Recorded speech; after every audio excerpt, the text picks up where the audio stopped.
เด็กทุกคนคืออนาคตที่สำคัญของประเทศการให้ความเป็นอยู่ที่ดีการ Congratulations to the whole team, and end of the day we are really happy.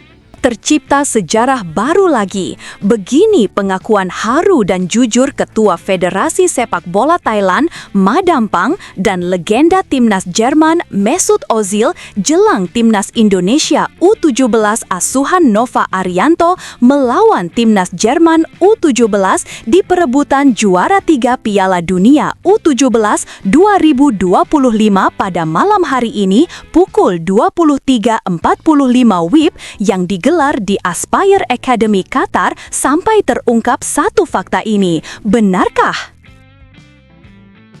Haha, Shin Taeyong terciduk berada di Malaysia. Apakah Harimau Malaya ngebet ingin menjadikannya pelatih kepala timnas Malaysia? Fans Garuda wajib tahu. Wah, resmi tadi malam, Singapura resmi keluar dari grup timnas Indonesia di ajang SEA Games 2025. Apakah saking ketakutannya dengan hadirnya banyak pemain diaspora? Yuk simak video ini sampai selesai ya guys. Sebelum dimulai pembahasan, mohon bantuannya untuk subscribe channel ini, agar tidak ketinggalan info Timnas Indonesia. Dilansir dari situs web Fiksi Garuda, malam ini pukul 23.45 WIB, laga perebutan juara ketiga Piala Dunia U17 2025 antara Timnas Indonesia U17 dan Jerman U17 akan digelar di Aspire Academy Qatar. Setelah menorehkan hasil gemilang dengan mengalahkan tim-tim besar seperti Argentina, Italia, dan Inggris, Timnas Indonesia U17 asuhan pelatih Nova Arianto kini siap berjuang untuk merebut posisi ketiga meskipun perjalanan mereka terhenti di babak 4 besar oleh Prancis. Sementara itu, Jerman U17 yang kalah tipis dari Brasil di babak 4 besar juga tak ingin pulang dengan tangan kosong. Jelang pertandingan penuh harapan ini, beberapa pernyataan mendalam dan penuh apresiasi datang dari dua sosok sepak bola yang sangat dihormati, Ketua Federasi Sepak Bola Thailand, Ma Dampang, dan legenda Timnas Jerman, Mesut Ozil. Keduanya memberikan pandangan yang penuh harapan, wawasan, dan dukungan terhadap perjalanan luar biasa Indonesia U17 yang tak bisa dianggap remeh. Ma Dampang, seorang figur ikonik dalam dunia sepak bola Asia yang kini menjabat sebagai Ketua Federasi Sepak Bola Thailand, FAT, dikenal dengan dedikasinya dalam mengembangkan sepak bola di kawasan Asia Tenggara. Meskipun Thailand sendiri sudah tersingkir lebih awal dari turnamen ini, Ma Dampang menilai bahwa Indonesia U17 layak mendapat pujian besar berkat penampilan mereka yang luar biasa selama Piala Dunia U17 2025. Dalam wawancara eksklusif dengan media Qatar, Ma Dampang mengungkapkan rasa kagumnya terhadap Timnas Indonesia U17 yang telah membuktikan kualitas dan potensi mereka. Saya sudah lama mengikuti perkembangan sepak bola di Asia Tenggara dan saya sangat bangga melihat kemajuan pesat yang ditunjukkan oleh Indonesia dalam beberapa tahun terakhir. Timnas Indonesia U17 kali ini bermain dengan sangat percaya diri dan tak gentar melawan tim-tim besar dunia. Mereka telah menunjukkan bahwa sepak bola Asia Tenggara semakin menjadi kekuatan yang tak bisa dianggap remeh, ujar Ma Dampang. Pernyataan ini tidak berlebihan mengingat perjalanan luar biasa Indonesia di Piala Dunia U17 kali ini. Sejak babak 16 besar, Indonesia mencatatkan kemenangan sensasional melawan Argentina, tim yang selama ini menjadi kekuatan besar di sepak bola dunia. Selanjutnya, mereka mengalahkan Italia dengan skor 1-0 yang mengejutkan banyak orang termasuk para pengamat sepak bola global. Lalu, di babak 8 besar, Indonesia dengan penuh semangat mampu menundukkan Inggris dengan skor 2-0. Namun, perjalanan Indonesia terhenti di babak 4 besar saat menghadapi Prancis meskipun mereka tampil dengan sangat disiplin dan gigih. Indonesia tak mampu menahan serangan balik cepat Prancis yang akhirnya mengakhiri harapan mereka untuk melaju ke babak dua besar. Indonesia telah menunjukkan gaya permainan yang sangat matang dan penuh potensi, lanjut Madam Pang.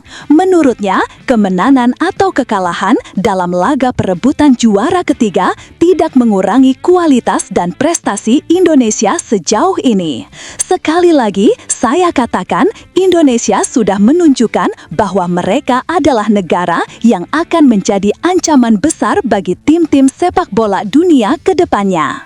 Saya yakin ini bukan hanya pencapaian satu kali, tetapi sebuah tanda dari kebangkitan sepak bola Indonesia. Sebagai Ketua Federasi Sepak Bola Thailand, Madam Pang juga menegaskan pentingnya dukungan untuk tim sepak bola muda di Asia Tenggara. Ia berharap pencapaian Indonesia bisa menjadi motivasi bagi negara-negara lain di kawasan ini, termasuk Thailand, untuk terus meningkatkan kualitas pengembangan sepak bola. Sementara itu, di sisi lain, legenda sepak bola Jerman dan mantan bintang timnas Jerman, Mesut Ozil, juga memberikan pandangannya yang menarik terkait pertandingan perebutan juara 3 malam ini. Ozil yang dikenal dengan penglihatan permainan luar biasa dan kemampuan memberi umpan cerdas, menyaksikan dengan seksama perjalanan Indonesia di turnamen ini. Meskipun sudah pensiun dari timnas Jerman, Ozil tetap menjadi pengamat setia sepak bola internasional dan memberikan apresiasi terhadap timnas Indonesia U17 yang bermain dengan semangat dan kualitas tinggi. Indonesia telah menunjukkan performa luar biasa selama turnamen ini. Saya sudah melihat beberapa pertandingan mereka dan saya harus mengatakan bahwa mereka sangat impresif, terutama dalam hal teknik dan mentalitas mereka di lapangan. Mereka bermain dengan taktik counter attack yang sangat efektif dan saya melihat banyak potensi dari pemain muda Indonesia, ujar Ozil, yang terkenal dengan kemampuan memberikan assist brilian saat masih aktif bermain. Menurut Ozil, Indonesia mampu mengatasi tekanan dari tim-tim besar dengan mengandalkan kecepatan dan kekompakan tim. Saya rasa yang membuat Indonesia berbeda adalah kemampuannya dalam melakukan transisi serangan yang cepat dan terorganisir. Tim ini tahu bagaimana memanfaatkan ruang dan bermain efektif. Mereka sangat disiplin dalam bertahan dan memanfaatkan setiap kesempatan yang ada. Saya pikir ini adalah karakteristik yang sangat menarik dalam sepak bola modern, lanjut Ozil, yang pernah menjadi pemain kunci Jerman di Piala Dunia 2014. Lebih jauh, Ozil menilai bahwa Jerman harus sangat berhati-hati dalam menghadapi Indonesia. Jerman U17 adalah tim yang sangat solid dan sudah terbiasa dengan tekanan tinggi. Tapi Indonesia bukan lawan yang mudah. Mereka bisa memberikan kejutan apalagi dengan strategi counter attack mereka. Jerman harus bisa mengendalikan permainan dan menghindari membiarkan Indonesia bermain dengan kecepatan tinggi, kata Ozil. Mantan gelandang timnas Jerman itu juga mengungkapkan bahwa Jerman harus belajar dari pengalaman mereka di babak 4 besar melawan Brasil. Kami, Jerman, memang kalah, tetapi kami harus tetap fokus dan tidak meremehkan lawan. Indonesia sangat berbahaya jika mereka diberi ruang untuk berkembang. Mereka sudah membuktikan bahwa mereka mampu mengalahkan tim-tim besar dan mereka akan berusaha mati-matian untuk meraih posisi ketiga. Sebagai pemain yang juga memiliki banyak pengalaman di level klub dan internasional, Ozil tahu betul betapa pentingnya menjaga fokus dan konsentrasi penuh dalam pertandingan penting seperti ini. Ia percaya meskipun Jerman memiliki kualitas pemain yang lebih lengkap dan pengalaman lebih, mereka harus tetap menghormati Indonesia yang sedang dalam momentum luar biasa. Laga ini juga menjadi pertarungan antara dua gaya permainan yang berbeda. Indonesia U17 dengan formasi counter attack 3-4-3 berfokus pada kekuatan sayap dan transisi cepat. Pemain-pemain sayap seperti Zahabi Goli dan Fadli Alberto telah menunjukkan kualitas luar biasa dalam membongkar pertahanan tim lawan.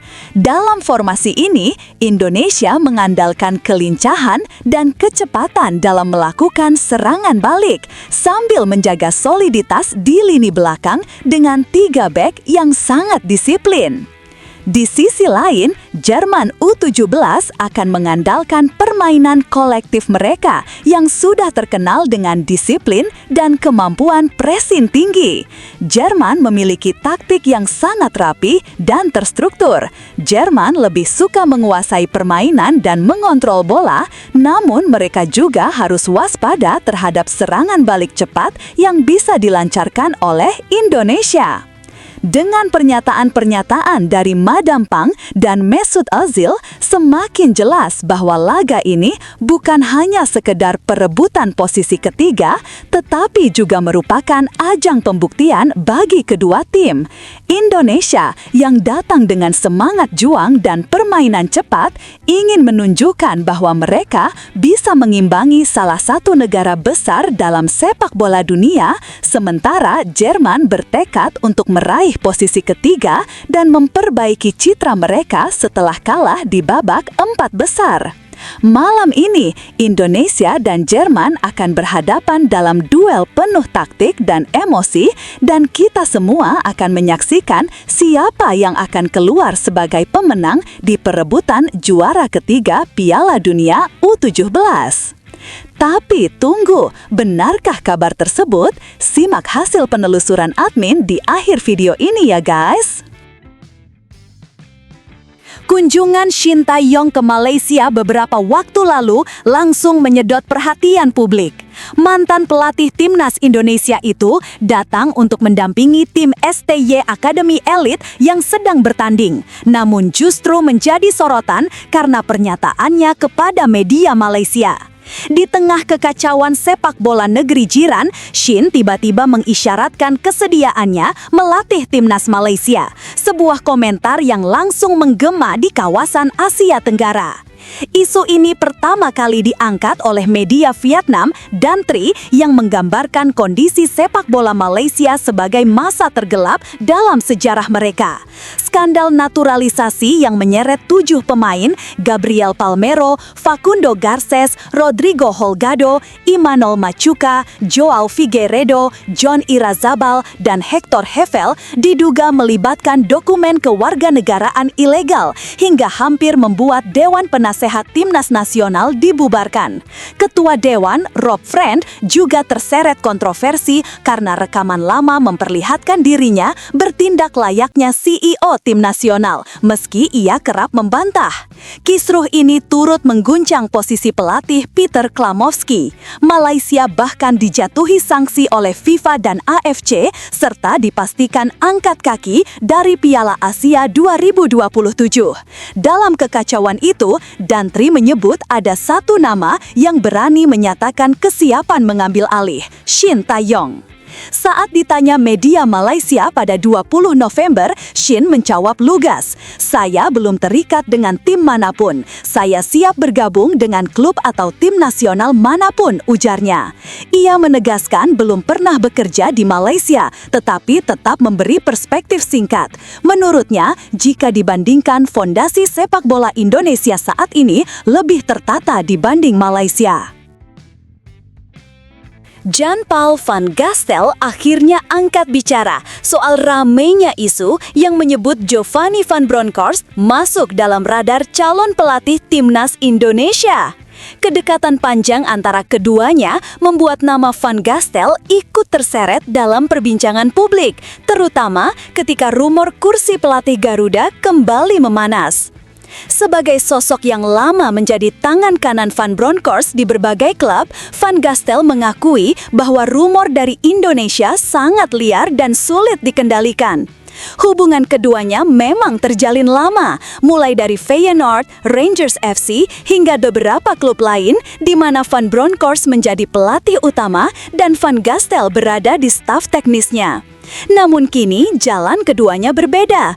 Van Gastel sedang menikmati peran sebagai pelatih kepala PSIM Yogyakarta dan membawa timnya menembus 4 besar Super League 2025-2026. Terkait rumor Van Bronckhorst, Van Gastel mengatakan ia sudah melihat banyak unggahan yang mengaitkan rekannya itu dengan timnas Indonesia. Namun menurutnya situasinya tidak sesederhana yang dibayangkan publik. Van Bronckhorst masih terikat kontrak dengan Liverpool sehingga kecil kemungkinan klub akan membiarkannya pergi. Dia bekerja di Liverpool, jadi saya tidak tahu apakah itu masuk akal, ujarnya Kamis 27 November 2025. Van Gastel menegaskan dirinya tidak tahu apakah rumor tersebut benar. Di media sosial Indonesia, menurutnya, terlalu banyak nama yang muncul sebagai kandidat pelatih Garuda. Meski begitu, ia tidak menutup kemungkinan Van Bronckhorst mempertimbangkan tawaran dari PSSI, mengingat sang pelatih memiliki darah Maluku dari garis ibu, faktor yang membuatnya kerap disebut memiliki kedekatan emosional dengan Indonesia. Saya memang tidak tahu apakah rumor itu benar, kata Van Gastel. Tapi melihat latar belakangnya, saya bisa memahami mengapa namanya dianggap cocok. Laga pembuka Grup C SEA Games 2025 antara Timnas Indonesia U22 dan Timnas Singapura U22 yang dijadwalkan berlangsung Jumat 5 September 2025 pukul 16 WIB resmi dibatalkan. Mengutip laporan The Asian Ball dan Goal Thailand, perubahan ini terjadi setelah Singapura dipindahkan dari Grup C ke Grup A. Pergantian tersebut dilakukan karena Kamboja U22, salah satu penghuni Grup A, memilih mundur dari SEA Games 2025 dengan alasan keamanan. Situasi politik yang memanas antara Thailand selaku tuan rumah dan Kamboja membuat Federasi Kamboja memutuskan menarik timnya. Sebelumnya, Grup A berisi Thailand, Timor Leste, dan Kamboja. Setelah Kamboja mundur, grup tersebut hanya menyisakan 2 tim sehingga perlu penyesuaian. Untuk menyeimbangkan jumlah peserta, Singapura yang berasal dari pot 4 dipilih sebagai tim yang dipindahkan ke Grup A. Kebijakan ini juga membuat Grup C kini hanya dihuni Indonesia, Myanmar, dan Filipina. Perubahan tersebut menguntungkan Garuda Muda karena memberi waktu istirahat lebih panjang. Dengan format baru, Indonesia U22 hanya akan memainkan 2 laga fase grup. Tim asuhan Indra Syafri dijadwalkan menghadapi Filipina U22 pada 8 Desember 2025 pukul 16 WIB, lalu berduel dengan Myanmar U22 pada 12 Desember 2025 pukul 19 WIB. Sesuai aturan, hanya juara grup yang berhak melaju otomatis ke semifinal. Sementara itu, Indra Syafri telah merilis daftar 23 pemain untuk SEA Games 2025, termasuk 4 pemain abroad, Dion Marks, Top Os, Ivar Jenner, Jong Utrecht, Marcelino Ferdinand, AS Trencin, dan Mauro Zylstra, FC Volendam. Perubahan tersebut menguntungkan Garuda Muda karena memberi waktu istirahat lebih panjang. Dengan format baru, Indonesia U22 hanya akan memainkan 2 laga fase grup. Tim asuhan Indra Syafri dijadwalkan menghadapi Filipina U22 pada 8 Desember 2025 pukul 16 WIB, lalu berduel dengan Myanmar U22 pada 12 Desember 2025 pukul 19 WIB. Sesuai aturan, hanya juara grup yang berhak melaju otomatis ke semifinal. Sementara itu, Indra Syafri telah merilis daftar 23 pemain untuk SEA Games 2025, termasuk 4 pemain abroad, Dion Marks, Top Os, Ivar Jenner, Jong Utrecht, Marcelino Ferdinand, AS Trencin, dan Mauro Zylstra, FC Volendam. Kursi pelatih Timnas Indonesia kembali jadi tanda tanya besar sejak Patrick Kluivert dilepas pada pertengahan Oktober 2025. Demi mencari sosok baru, PSSI langsung mengarahkan fokus ke Eropa. Yakin benua itu menyimpan pelatih berpengalaman dengan rekam jejak kelas dunia. Ketua BTN, Sumarji, memastikan proses penyaringan sudah dimulai dengan delegasi PSSI lebih dulu diberangkatkan untuk merencanakan wawancara dan menyiapkan daftar kandidat. Pemutusan kontrak Kluivert membuat tekanan publik meningkat. PSSI pun bergerak cepat. Sejumlah anggota Exco telah terbang ke Eropa, sementara Direktur Teknik Alexander Swiers sudah berada di sana lebih awal untuk membuka komunikasi dengan calon pelatih. Menurut Sumarji, tahap wawancara akan menjadi proses paling krusial karena menentukan kesesuaian visi antara pelatih dan program jangka panjang federasi. Seluruh unsur terkait akan berkumpul di Eropa dalam satu rangkaian seleksi. Setiap kandidat akan mengikuti evaluasi langsung yang bersifat menyeluruh. Pekan ini, kami berharap tahap interview sudah bisa berjalan, ujar Sumarji di Stadion Madia. Meski begitu, ia enggan menyebut nama maupun lokasi seleksi demi menghindari spekulasi berlebihan. Ia hanya memberikan bocoran bahwa ada 5 pelatih dalam daftar pendek dan semuanya akan diproses sesuai mekanisme resmi Exco. PSSI juga menegaskan pentingnya transfer ilmu seperti yang dialami Nova Arianto saat bekerja bersama Shin Tae-yong. Federasi ingin pelatih baru mampu meningkatkan kualitas staf lokal, bukan sekadar menangani tim utama. Sumarji pun menepis anggapan bahwa keputusan pelatih ditentukan satu pihak. Menurutnya, penetapan pelatih baru hanya akan dilakukan setelah melalui rapat Exco dan mendapat persetujuan kolektif. Semua sesuai statuta. Nama-nama itu akan dibawa ke rapat Exco lalu baru diputuskan. Andre Rosiade mengungkapkan bahwa nama Giovanni van Bronckhorst sebenarnya sudah masuk dalam radar PSSI sejak awal 2025, jauh sebelum Patrick Kluivert ditunjuk sebagai pelatih Timnas Indonesia. Hal itu ia sampaikan saat hadir dalam program Sapa Indonesia Pagi di Kompas TV, Kamis 27 November 2025. Menurut Andre, setelah Shin Tae-yong diberhentikan, ia langsung menghubungi Ketua Umum PSSI Erick Thohir untuk menanyakan kandidat-kandidat pelatih, termasuk kelayakan Kluivert dan Van Bronckhorst. Ia bahkan menanyakan langsung alasan mengapa Van Bronckhorst tidak dipilih pada saat itu. Giovanni van Bronckhorst itu pernah saya tanyakan langsung ke Ketum Erick Thohir tepat sebelum pengumuman Patrick Kluivert, kata Andre. Ia menyebut Erick menjawab bahwa karakter Van Bronckhorst yang keras dianggap tidak cocok dengan mayoritas pemain Timnas Indonesia. Sementara itu, Kluivert dinilai lebih mudah diterima di ruang ganti. Andre lalu menegaskan bahwa jika kini PSSI kembali mempertimbangkan Van Bronckhorst, keputusan sepenuhnya berada di tangan federasi. Namun, ia mengingatkan bahwa proses penunjukan pelatih harus dilakukan secara terbuka dan akuntabel. Kalau sekarang JVB dipilih, ya monggo, tapi lakukan dengan transparan, ujarnya. Saat ini, posisi pelatih Timnas Indonesia masih kosong dan PSSI belum membuka daftar kandidat secara resmi.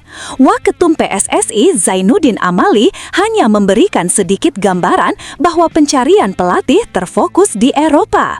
Ia menyebut beberapa negara sepak bola besar menjadi sumber kandidat seperti Belanda, Inggris, dan Spanyol. Ia juga mengkonfirmasi bahwa Sumarji selaku Ketua BTN telah ditugaskan langsung untuk menjalankan proses seleksi di Eropa. Setelah ditelusuri oleh admin, berita pertama tadi hanya karangan ya guys. Tujuannya untuk edukasi penonton karena mulai marak berita karangan yang menyebar di YouTube. Penulis juga sudah memperingatkan agar hati-hati sebelum menyebarkan video ke teman atau lawanmu.